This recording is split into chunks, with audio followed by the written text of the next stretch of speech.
osmolarity and tonicity. Firstly, osmolality. Osmolality is solute concentration per mass of solvent. The unit is millimole per kg, but milliosmol per kg is more widely used. Tonicity. Tonicity is osmotic pressure gradient between two solutions. The unit is mole per liter. Osmolality and tonicity. Both are colligative property because they not depend on the identity of solutes, but they depend only on concentration of solute molecules or ions. Osmolality is affected by the concentration of solutes. The higher the concentration of solutes dissolved, the higher the osmolality.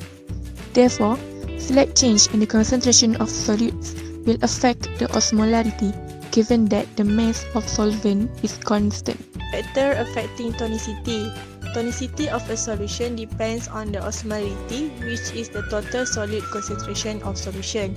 The higher the number of water molecules and water particles, the lower the osmolarity. So, the water will move from lower osmolarity to higher osmolarity through a membrane that is permeable to water. Pharmaceutical application of osmolality and tonicity. Osmolality-related diseases. Firstly, if the osmolality of the body fluid is high, it can lead to hyponatremia. Hyponatremia is due to the hyperglycemia, diabetes insipidus, excessive intake of sodium chloride, dehydration, and hyperglycemic coma. Next, if the osmolality of the body fluid is low, it also can lead to hyponatremia, but the hyponatremia is due to the inappropriate antidiuretic hormones, hypothyroidism, psychogenic polydipsia, congestive heart failure, and nephrotic syndrome. Isoosmolar. Isoosmolar or isosmotic solutions are solutions that have the same osmolarity.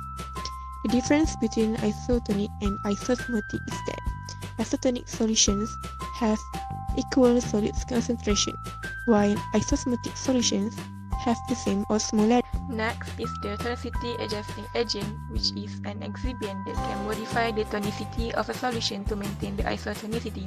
They work in the body by adjusting the osmotic pressure of solution. Examples are dextrose, mannitol, glycerin, potassium chloride, and sodium chloride. Next is ophthalmic drops. Ophthalmic drops are drops that contain saline used as an ocular route to administer.